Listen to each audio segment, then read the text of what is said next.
What's good, everybody? And welcome back to another episode of the Trade for Yourself podcast, where I just want to teach you how to learn how to trade for yourself. Please like, please subscribe, please make sure you hit the notification bell so you can be in the know every time I drop an episode. This episode, we're going to be talking about another $1 trillion business. That $1 trillion business is Amazon.com, ticker symbol AMZN.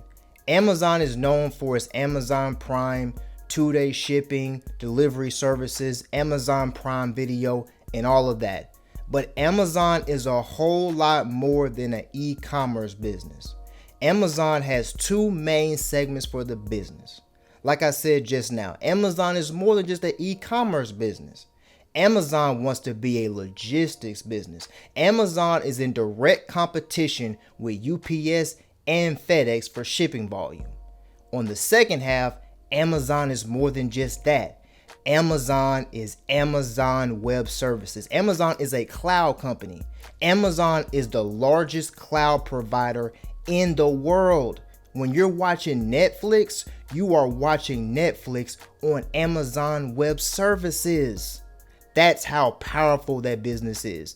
This episode, we're going to go through Amazon, go through the quarterly results. We're going to go through the balance sheet, and we're going to talk about how good of a company Amazon is. Let's get right into it.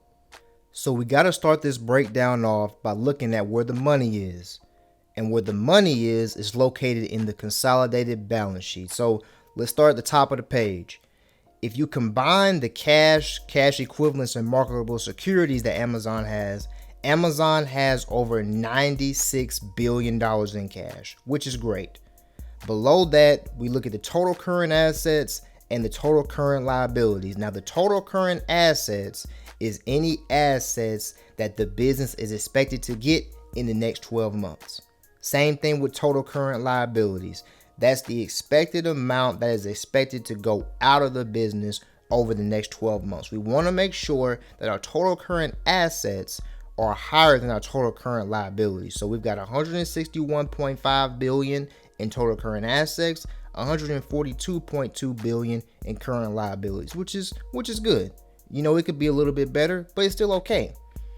Amazon has about $48 billion in debt, so the cash outweighs the debt 2-to-1, which is good.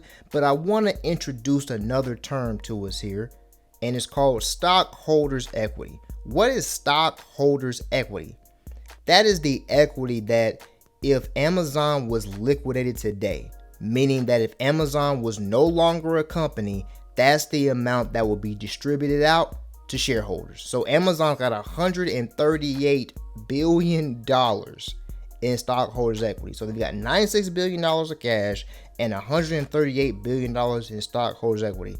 I think that can really truly help them be able to cover the debt and do what they need to do from a financial perspective. Now, let's look at the Q4 earnings and let's see how Amazon did as a company over the last year and 2 years. So let's take a look at Amazon.com's fourth quarter results. Now, I have some items highlighted here that I want to make sure that we highlight in this report.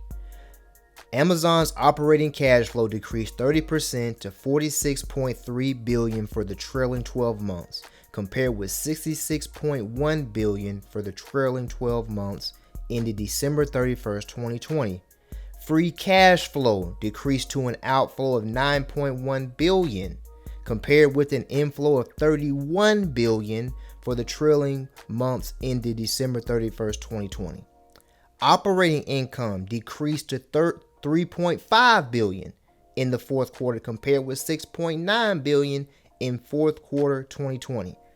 And net sales increased to $137.4 billion in the fourth quarter, compared with $125.6 billion, which is a 10% increase year over year. Now, when you see these results, you're probably looking at me and you're probably saying, Devon, now you always come on here every single week raving about how revenue is increasing and profit is increasing and free cash flow is increasing year over year.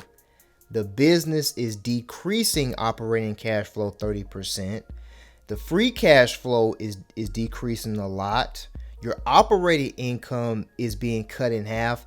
This has got to be a major risk for this business. Why in the world would we be wanting to invest in a business that is not growing revenue and not growing profit? Now, Amazon is growing net sales. They are increasing net sales by 10% year over year. But in this video, in this episode, we really have to put our investor hat on. We really have to think like an investor and see, okay, we understand that all of these are decreasing, but why? Amazon, remember, is a $1 trillion business. Amazon did not get to a $1 trillion business just by happenstance. They did it systematically. That means that they did it by design over time. So let's go to the next page and let's analyze some things and see what we can really deduce from it. What can we get from it? So in this episode, I'm really going to teach y'all how to really truly think like an investor. Now, this is Amazon.com segment information. This highlights how Amazon makes their money. And we have to compare the same period in 2021 to the exact same period in 2020.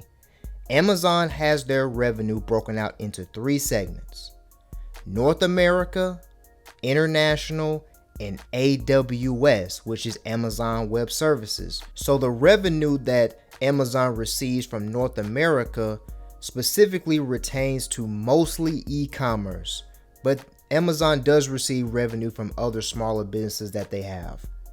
International is all of the e-commerce revenue that Amazon receives internationally with the other business that they have. And Amazon Web Services represents the sales that they have in total worldwide for the cloud. So let's really truly take a look at the same period in 2021 and compare it to that exact same period in 2020.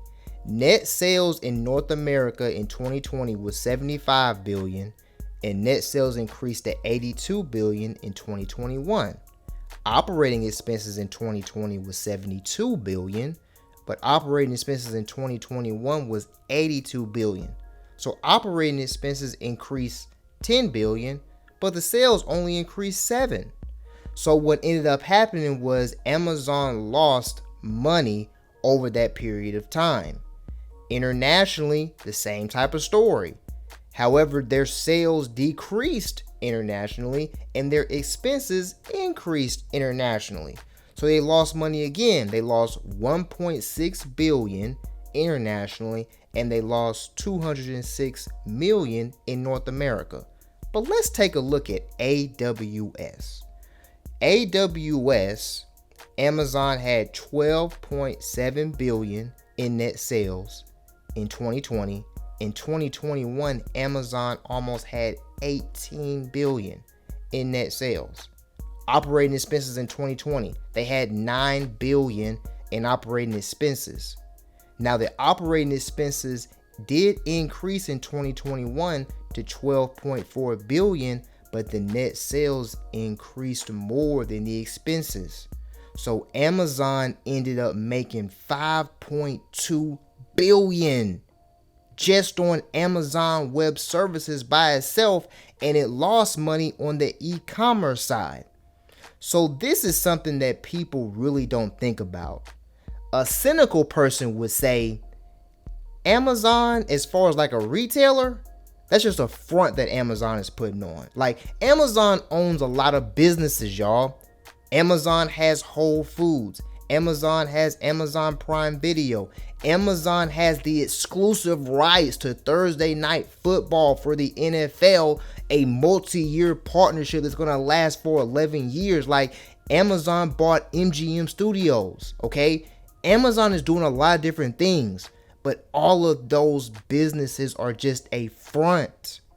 Amazon Web Services is how Amazon is going to make their money, and that's how they are going to take them into the next level, like the next time. Like, think about this for a second. I'm making $5.2 billion in one business, and I'm losing almost $2 billion in my other businesses. right? Does it mean that I want to let those other businesses go? No, because they're still valuable. But AWS is the largest cloud provider in the world. Like, understand this. Amazon Web Services is the largest cloud provider in the world. Everybody is using it. So let's go to the next slide and show you how key Amazon Web Services is for the company. So this segment is all about Amazon Web Services. Now, I highlighted the top 3 paragraphs because I feel like these are the most important. But everything on this slide is really truly highlighting how important Amazon Web Services is. Like I've told y'all already, Amazon Web Services runs Netflix. Okay, put that into perspective. Runs Netflix. Now, this is what we got to talk about. In a landmark announcement for the financial services industry, NASDAQ shared its multi-year partnership to migrate its markets to AWS with the goal of becoming the world's first fully enabled cloud-based exchange. The move includes migrating NASDAQ's matching engine, the core technology that makes the market tick. Understand what this is talking about. The NASDAQ itself, the exchange with the stocks that we trade every single day, is going to be ran on Amazon Web Services? Process that for a second. Next, look at technology. Meta, the parent company of Facebook, is selecting AWS as a strategic cloud provider. We already know what Meta is trying to do, which is really Facebook. We know they're Facebook. They're just disguised as Meta. We know what Facebook is doing, y'all. Facebook is trying to get into the metaverse, and now AWS is going to be the provider for that? Like, come on. And then let's look at automotive. Okay, Rivian selected AWS as its preferred cloud provider for its capabilities in analytics, compute, containers, and machine learning to accelerate the shift to electric vehicles and make transportation cleaner and more sustainable. Like, Amazon already has a stake in Rivian, and that's really how they had that large net income, because of how much money they made from the sale and all of that stuff. Because when Rivian came to the publicly traded market, Rivian was hot. But Amazon is going to be using Rivian, okay, to pretty much be the one that's going to be using their electric vehicles so they can have the logistics. Remember what I said? I said that Amazon wants to be a logistics company, okay? It's not just e-commerce, yes. Amazon.com, e-commerce, yes. It's about the logistics and it's about the cloud. Also, Aurora selected AWS as its preferred cloud provider for machine learning training and cloud-based simulation workloads to safely accelerate the development of self-driving vehicle technology. Like, we already know that cars, they're already driving themselves now. It's just not at scale. Cars will be driving themselves at scale, and Amazon is right into the industries that they need. They are catering to the industries that are needed for growth. Like, Amazon's got Amazon Web Services in retail, financial services, healthcare and life sciences, agriculture, manufacturing, media and entertainment, travel and hospitality. They're killing it from all cylinders, and they're the largest one. So let's really truly put some respect on Amazon's name, and let's understand that Amazon is not e-commerce. Amazon is Amazon Web Services, the largest cloud provider in the world. I'm sorry I got so excited, y'all, but Amazon is really only broken down into 2 segments. Amazon is the largest cloud provider in the world, and Amazon has aspirations of being a global logistics company. 72% of the packages or the orders that are ordered from Amazon are then delivered by Amazon. So you're ordering your packages from Amazon and they're being delivered by Amazon. On top of that, in a few years, what's going to happen is, even if you make an online order from Walmart, you make an online order from Target, you make an online order from Etsy, it's still going to be delivered by Amazon though, because of the logistics network that Amazon is building. Amazon only has around 70 to 80 planes right now in operation that they are pretty much have going out throughout the world. But by 2028, they will probably have around 200 planes.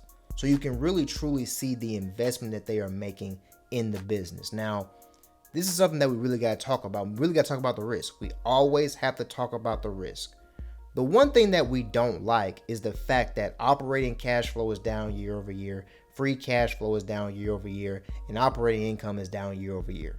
We really don't like that as a business. But we have to ask ourselves, why is that? And we have to listen to what management said. Management said that they are doing heavy investment into the business. So Amazon, even though they're $1 trillion business, they're still a business with a lot of growth left in them. So you need to see management investing money back into the business. If you look at the capital expenditures that Amazon has about 40% of their capital expenditures going to Amazon Web Services, the bread and butter, right? 40% is going there. 30% is going to fulfillment centers, so pretty much your warehouses.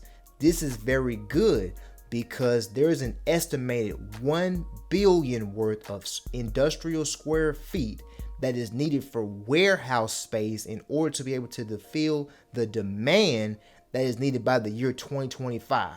Amazon is strategically right in the industry that they need to be in order to be able to grow the business. Let's face it, e-commerce is not going down. We are not going back to shopping in the way that we once were. Malls will not look like what malls once were. They are going to be converted into a myriad of different things, multi-use property, right? That's what malls will be. And as malls go down as what they once were, you got your warehouses. Your warehouses are going to increase. And if Amazon is investing into that space, that's exactly what I need. At the end of the day, I have confidence in what management is saying. And as a potential shareholder, I believe that I can reap the benefits of these investments down the line over time. So before we get out of here, let's talk a little bit about Amazon stock split. So Amazon announced that they were going to be doing a 20-for-1 stock split later on in Q2 upon shareholder approval. Now, anything could happen, but I don't really see the shareholders voting down a stock split. So this is a great opportunity to really truly break down what is a stock split. Let's take a share of stock and let's break it down and let's look at it as if it's a whole pizza, right? So if Amazon is doing a 20-for-1 stock split, that's like taking one pizza and breaking it up into 20 different slices. That's all that a stock split is. It's like taking the shares and breaking them into 20 individual pieces. Now, this is the thing that I really want to let y'all know. A stock split does not change anything about the fundamentals of the business, meaning Amazon is going to be worth the exact same amount. The fundamentals have not changed. Amazon has not added more revenue. They've not added more profit. They haven't added more strategic partnerships. They haven't decreased expenses. They haven't done any of that. All they did was take one share and break it up into 20 pieces. That's all they did, right? But this is the one thing that I want to tell you. From a psychological standpoint, the average investor will feel like they can get in at a cheaper price. Now, you can buy partial shares of Amazon at any time that you want to, but as the average investor, you want to feel like you got a whole share. Now, the one thing about stock splits is that there tends to be a run-up going into the stock. The stock price tends to appreciate whenever these things tend to happen. So right now, Amazon's around $3,300, $3,400 a share. So let's overestimate. Let's say by the time the stock split actually goes through later on in Q2, let's say Amazon is trading around $4,000 a share. If Amazon's doing a 20-for-1 stock split, you take the $4,000 divided by 20, and that'll leave you an opportunity to get Amazon at $200 per share. But remember, you have to ask yourself, is Amazon worth $200 a share? Remember, we are not trying to buy stock at an all-time high. We're trying to ease into it, right? Let's make sure that we really truly be strategic and examine, is Amazon worth this as a company? And do we believe that Amazon's best days are ahead of them and not behind them? As always, I thank y'all for listening to this episode on Amazon.com. Okay? Please like, please subscribe. Please reach out to me in the comments. Let me know what you think about this company. Let me know if I taught you something. Let me know if I told you something about Amazon that you didn't even know. Because Amazon is $1 trillion business, and that Amazon Web Services is just in the back printing money.